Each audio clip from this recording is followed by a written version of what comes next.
陈兄，请继续。好。这几天，我一直在少庄主的屋外蹲守，直到今天，我才第一次见到那只狐狸。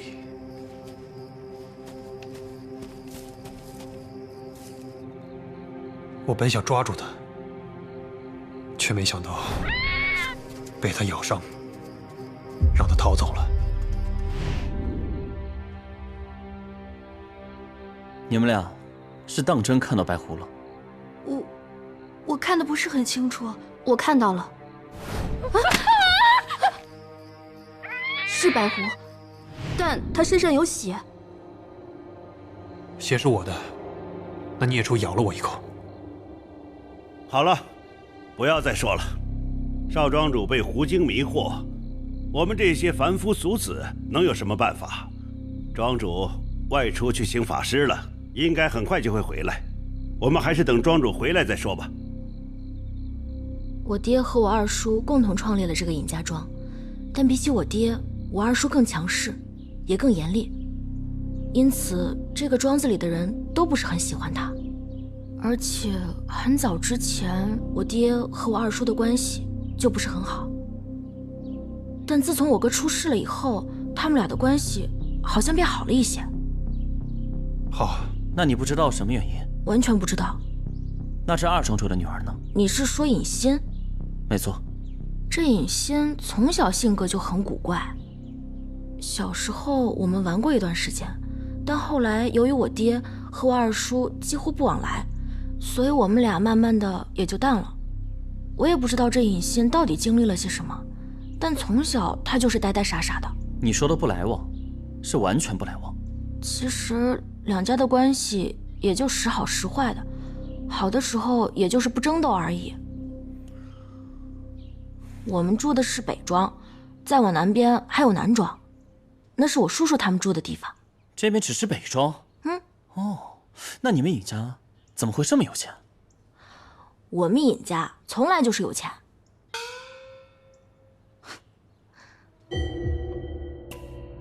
出宴时有无伤损器，就宴处趁殿尸首在物上，复以物盖。宋词洗冤记录。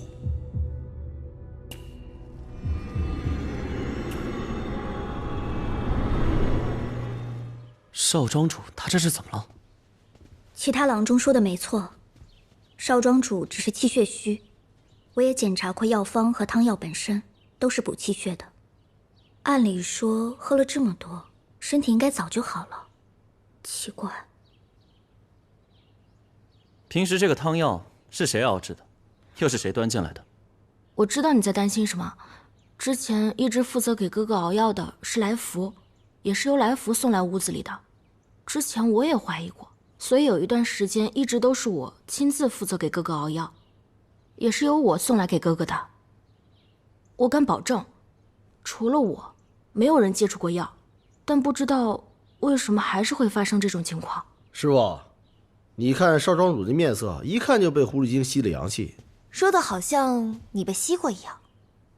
这少庄主的屋子里，平时有人看着吗？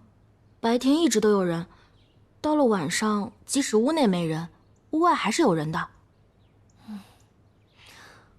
我有个问题很好奇，你们很多人都说见到过白狐，可每次看见白狐的地方都是在院子里吗？好像是的，所有人都是在院子里看见白狐的。那也就是说，并没有人见到过狐狸进入少庄主的屋子，而这间屋子又门窗紧闭，这狐狸既进不来，也出不去，对吧？是的。那么，为什么所有人都默认少庄主是被狐精吸了阳气呢？这院落里竟然还有其他的家丁和丫鬟，也有你陈冲蹲守3天，替少庄主抓狐狸。为什么所有人都在说，是狐精在吸少庄主的阳气呢？其他人都正常，就少庄主一个人疾病缠身嘛。这次小神婆问的没错，这少庄主得了怪病，所有郎中都查不出病因，而同时期后院出现了白狐，难免让人把这2件事情联想到一起。不应该联系起来吗？也有必要不联系在一起。若是不联系到一起，疑点便有2处。这第一点，就是少庄主的怪病，以及后院出现的白狐。这第2点，就是胡岭镇上那个小屋。我觉得，比起少庄主的怪病，得先弄清楚那小屋是怎么回事。你是说昨晚那个黑衣人？没错。如果说真的是胡经所为，那我们确实无能为力。但如果是有人为之，那昨夜那个黑衣人就是有最大的嫌疑。我想再去药房看看。好，我带你过去。走。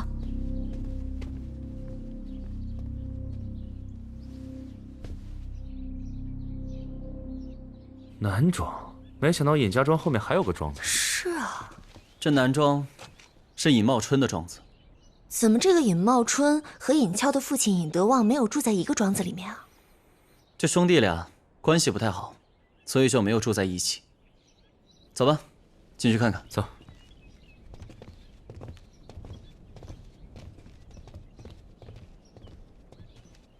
请问有人吗？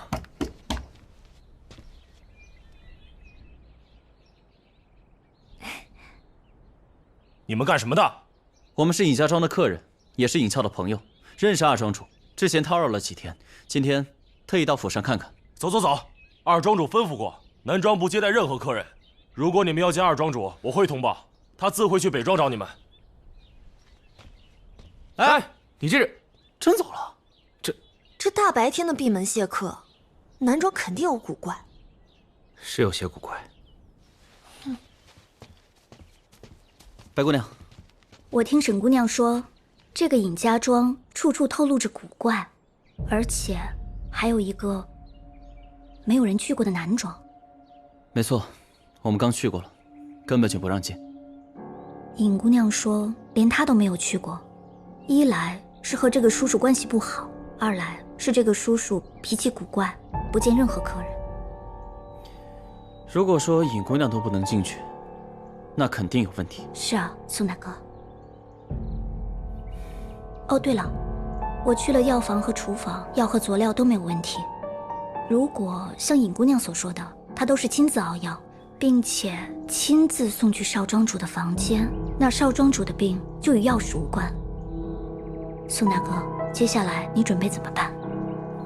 我准备明天再去一趟木屋。啊？还去啊？可是那里有人要杀你啊！那个木屋非常奇怪，尤其是后面2个陵墓，我必须去一次，一探究竟。好，那我和你一起去。哦，你放心，我不会再用迷魂散了。宋公子，白姑娘也在。小姐让你们去大堂，庄主回来了。宋大哥，白姑娘，你们过来啦。爹，这位就是宋大哥，我之前有跟你介绍过的那个能断案的奇才。见过尹庄主。这位是白姑娘，人称药仙。见过尹庄主。刚才听小女介绍过，当真是自古英雄出少年呀。宋公子，白姑娘，请坐。谢谢。继续我们刚才的话题，小女请诸位前来，也是我尹家庄的福分。诸位若没有什么事，便在庄里住下吧。只是我儿子，恐怕真的是被胡经魅惑。庄子里发生的事我也听说了，这胡经在庄子里出没，因此我特意到灵台山请了一心道长。啊，贫道见过各位。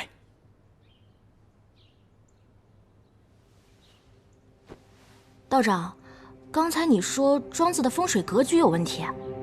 适才庄主带贫道在庄子里已经转了一圈了。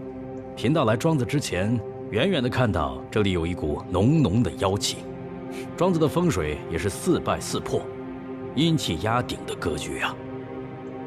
哼，真是玩笑！怎么会4败4破？阴气压顶了。当初我们庄子选址的时候，可是找风水大师看过的。初期庄子的风水是很好，庄子南侧是一条溪水，自南侧绕到西侧，再从东侧流出去，而北侧则是狐妖岭。原本这风水是源远流长、妖仙守门的格局，保佑子孙福泽、财源不断。但后来就不一样了，溪水干涸，原本的河道成了乱石堆，风水格局就变成了四败四破，阴气压顶。哼，一派胡言！大哥，我看这个道士就是个巧舌骗钱之辈。二弟，休得无礼。道长，莫要怪他，他就是这个脾气。大哥，你听一个术士的，不听我这个兄弟的。好，以后的事儿就让他解决。二叔，二弟，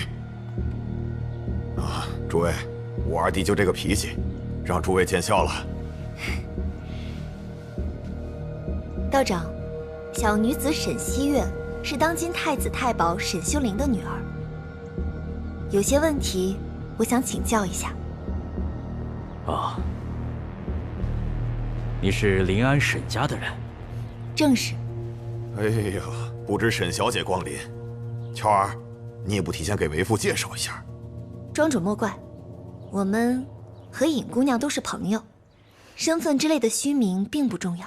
我只是刚才听一心道长的一番话，有几个问题想问一下。沈姑娘，请说。刚才道长所谓的四败四破，是哪四败和哪四破？啊，家破、财破、福破、势破、人败、处败、四败、运败。可据我所知，这最可怕的四败四破的风水阵，要形成的条件非常苛刻，除了地理环境，还有祖上的坟宅，最重要的是，需要有一个人在临死之前，对某户人赌下血咒，用放弃轮回转世作为代价，来换取另一户人家的四败四破。不可能，我们家与世无争，没有人会这么害我们。再说了，什么四败四破风水，全是假的。贫道已经说了，应该是有人对尹家庄的仇恨很深，所以才不惜用自己的性命来献祭给狐精，来庄子里作妖。信不信，只在庄主。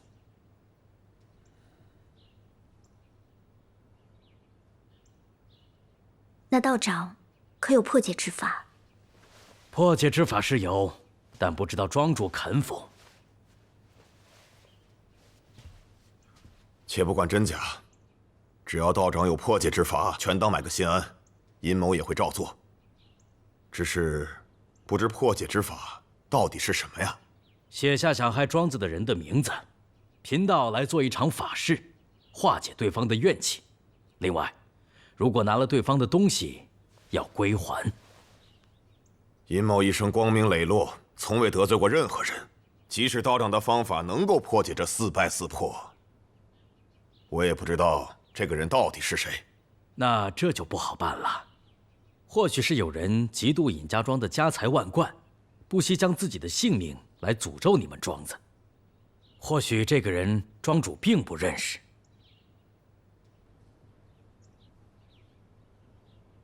如果不破解，会怎么样？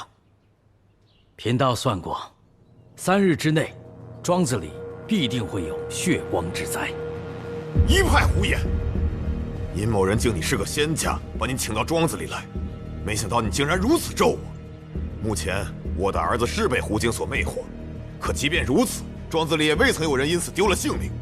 你一来不抓狐精，却咒我庄子风水四败四破，到底是何居心？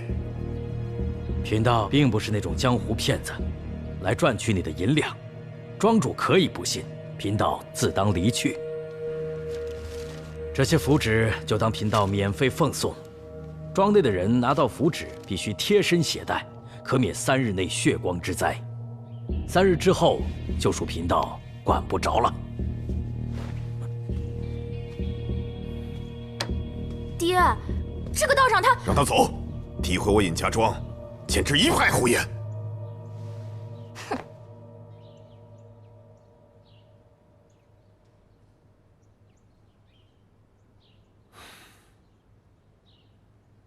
阿欢，把符纸分发下去吧。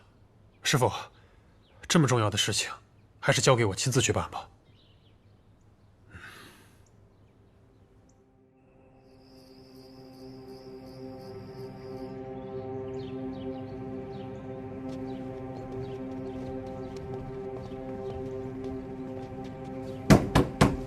来福，快开门！我带白姑娘给少庄主施针。开门！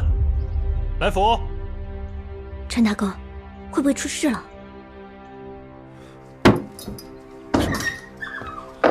来福，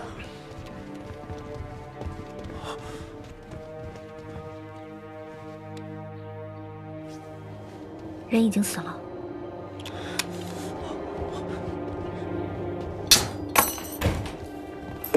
少庄主，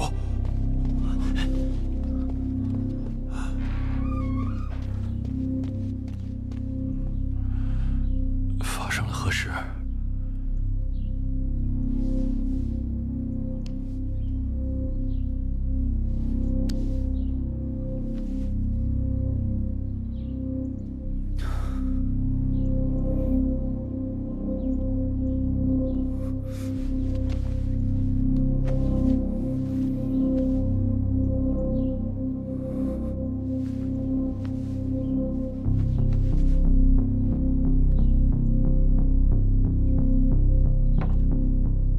看来死者生前受到了极大的痛苦。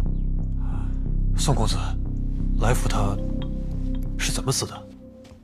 除了手指因为痛苦刺激挠伤以外，根本就没有其他外伤。口唇处未呈干紫色，也不是窒息的症状。难道说是有什么隐疾，又或者是中了什么毒？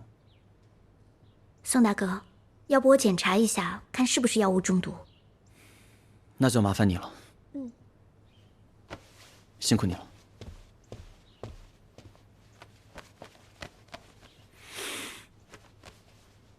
哇，这么多呀！对啊，我在毒物检测上做过很多研究，这些银针呢，能在尸体的不同部位检测出绝大多数的毒。不过要是这一套扎下来，这尸体不得成筛子了？你说的对啊。的确是有进步的空间，我回去再研究一下。好吧，那这里交给你了。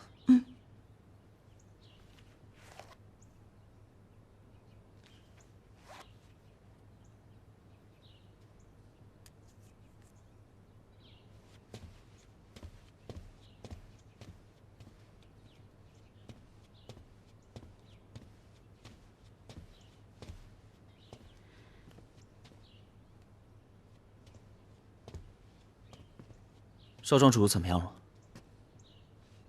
身子骨还是比较虚弱，所幸已经无甚大碍了。这到底是怎么回事啊？来福是怎么死的？他也是被人杀的？朕目前还不知道，也没查出死因，需要些时间。庄子里终究还是出事了。哼，难道真应了一心道长那句“四败四破”？爹，庄主，你也不必太过担心了。之前这些案子，我们遇到过很多，但被我们一一破获了。相信庄子的案子，我们也会找到原因的。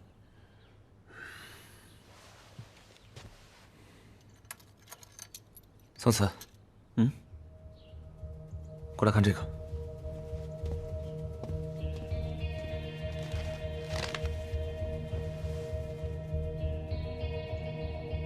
怎么了？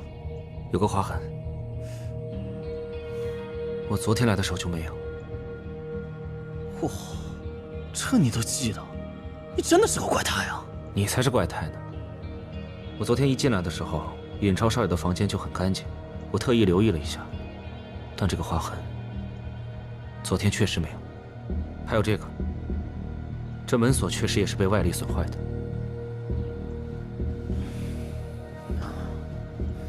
那就奇怪了。如果来福不是暴病死的，那就又是一起密室杀人。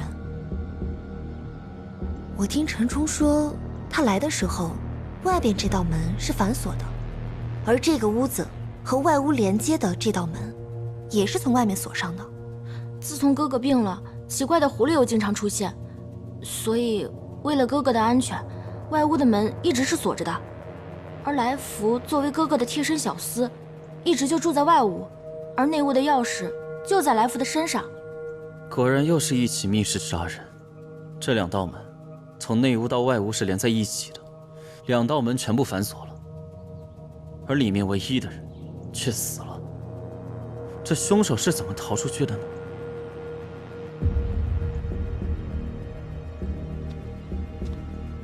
这2道门是我破开的。当时白姑娘和2个伙计都在场，可以证明这2道门是从来福的屋里反锁的。我可以证明，当时2道门的确是从外屋反锁的。那就奇怪了呀，难道说真是精怪杀人？这还不是最奇怪的地方，最奇怪的地方是来福的死因。我刚刚做了毒物检测，不是中毒而死。啊？白姑娘，你确定他不是中毒死的吗？不是，师傅，你刚才不是说你……是的，不是外伤，也不是窒息死亡，现在来看，也不是中毒死亡。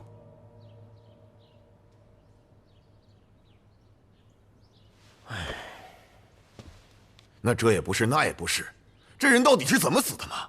莫不是……爹，吓死他！我刚才看了，他眼珠子往外翻，证明他活着的时候肯定受了惊吓，所以我敢断定是被鬼吓死的。不可能，他这个样子，明明是痛苦，不是惊吓。他手指用力扣住床板，这以至于指甲都断裂了，手指都破了。这次小神婆倒说对了，来福死前确实很痛苦。太可怕了，师傅。之前咱们这些案子虽然有些玄乎，但咱们知道人是怎么死的。现在这又是密室杀人，又不知道人是怎么死的。庄主恕罪，来福的死都怪平儿。什么？平儿，你疯了？这跟你有什么关系啊？庄主，昨天大师兄给平儿一沓符纸，说是一心道长给的，如果随身携带可以保平安，至少3日之内不会有血光之灾。可是府里一共有213人，纸符却只有209张。庄主和2庄主不信，没要符纸。老夫人在佛堂一直不出来，也没有符纸。还有一个没有符纸的就是来福。啊！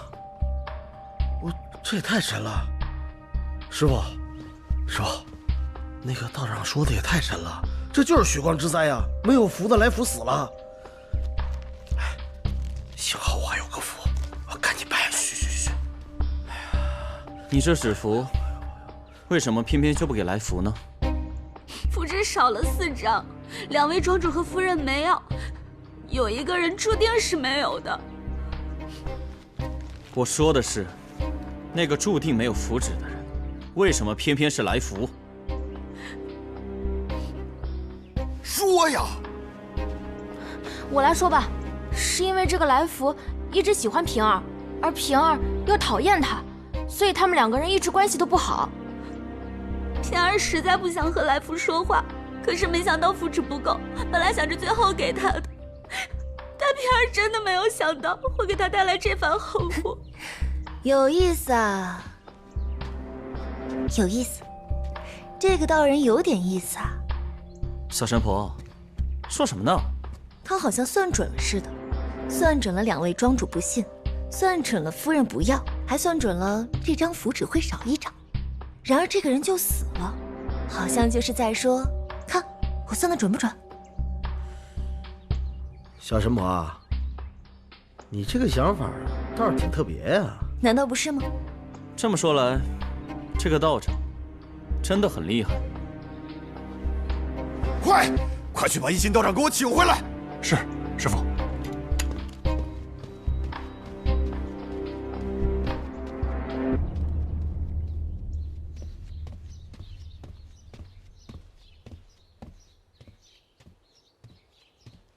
白姑娘，宋大哥，怎么了？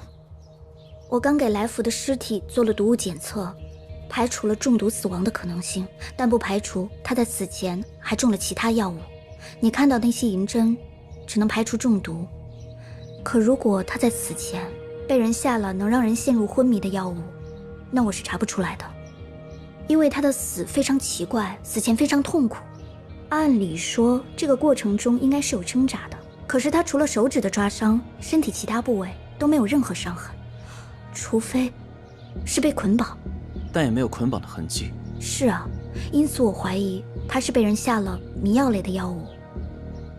据我所知，这江湖上有一种叫锁心骨的迷醉药，效果非常强，吸入者除了五官、手指、脚趾能动以外，其他主要躯体在药物时效内都动弹不了。即便是受了针刺、火烧也动不了。还有这么霸道的药？我回去再查一下典籍。如果真的是这样，那至少可以证明他并不是被什么狐精所杀了。归根结底还是查不出死因，还有那个令人头疼的密室。啊？头疼？你怎么了？哦，我只是说那个案子头疼，不是真的头疼。哦。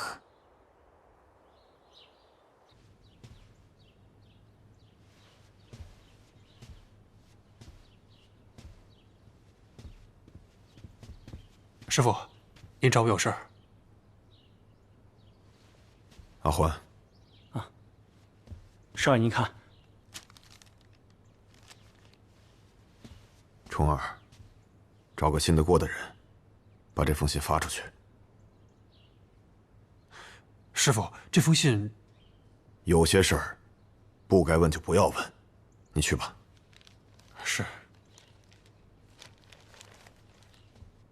这尹家庄发生的事情非常奇怪，我得再去狐妖岭看一看，一探究竟。怎么还得去啊？这上次不是没找到答案吗？这少庄主是去了狐妖岭之后便得了怪病，而且我相信狐妖岭上的小木屋那就是关键。不是什么都没有吗？可这木屋后面有个陵墓，你不会又是……行了，这天都快黑了，去找小六。哎，对了，还有，千万别带上白姑娘啊！我说师傅，挖坟，咱真的要这么干吗？要不然呢？挖别人坟这种事，我读书人干不了，这是天大的不敬。怎么着？你俩不破案了？哦，你们是觉得这房子5年前死了人，这狐精占据了那里，然后还上了这叶氏夫妇女儿的身是吧？哼，这狐精随手一挥，将房间焕然一新，变出了叶氏夫妇，还顺带接待了尹超，将这尹超迷的是7荤8素，回去就生了病，然后再这么回手一挥，把这环境全变了。每晚上狐精都去接待尹超，是这样吧？写书呢？这也行。那如果不是，就代表有人在装神弄鬼，故弄玄虚。杵着干啥呀？来，一人一把。哇，你呢？就2把铲子。你先来。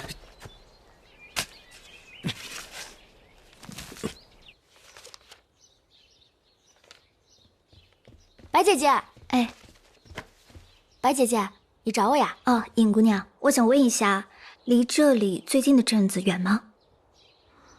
离庄子30里的地方有个狐岭镇。那镇上有药房吗？因为这狐妖岭上盛产奇珍异宝，因此就是狐妖岭上药房最多，所以这往来客商都爱在这狐妖岭上买药。好，那我明早去一下。罪过，这事儿跟我没关系啊，使命不可违啊。有什么事儿你可千万别找我，找他，他让我干的。不是我要挖的，是他挖的。晚上你别找我啊，晚上找他去，千万别找我啊，这事儿和我没关系。下来帮我搭把手。啊？不，师傅，你别这样，你没事动什么棺材呀你？咱们把他埋好，咱们赶紧走吧。哪儿那么多废话，下来！师傅，别！大把手，快！啊！来，1、2、3，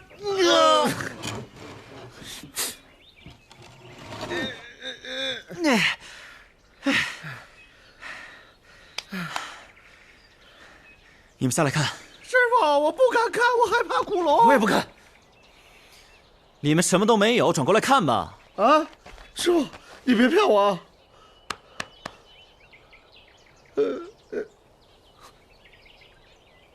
哎，这什么都没有啊！怎么会这样？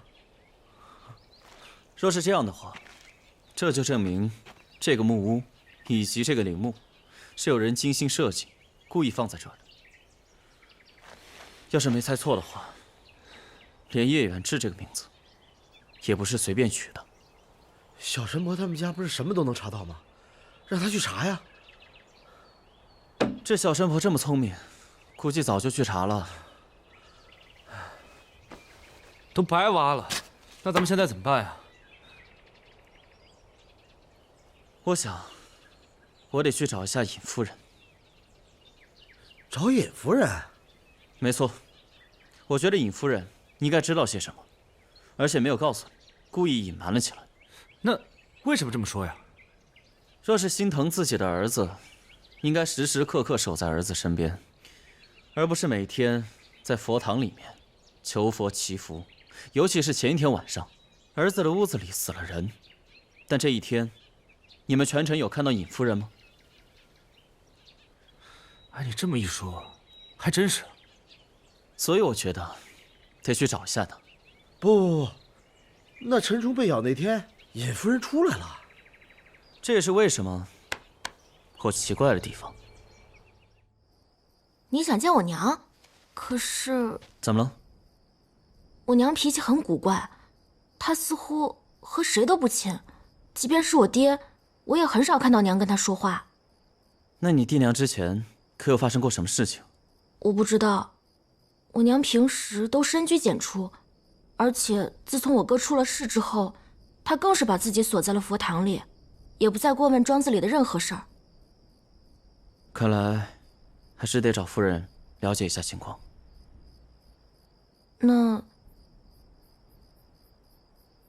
那我试试吧。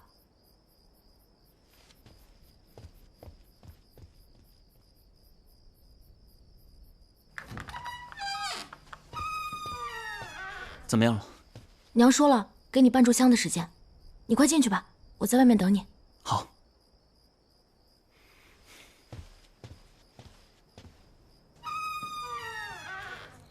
宋公子。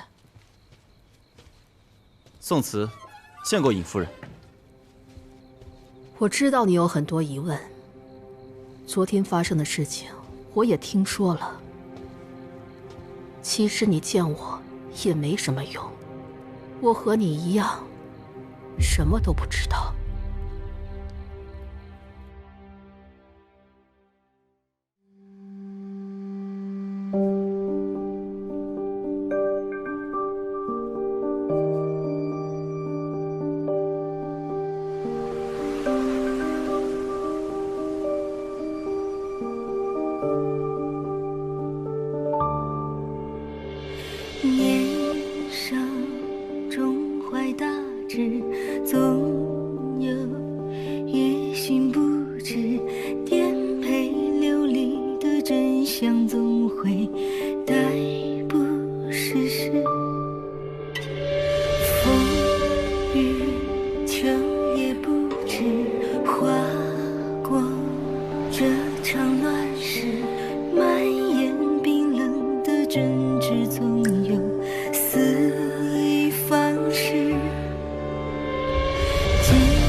无惧浮上的，于是化身。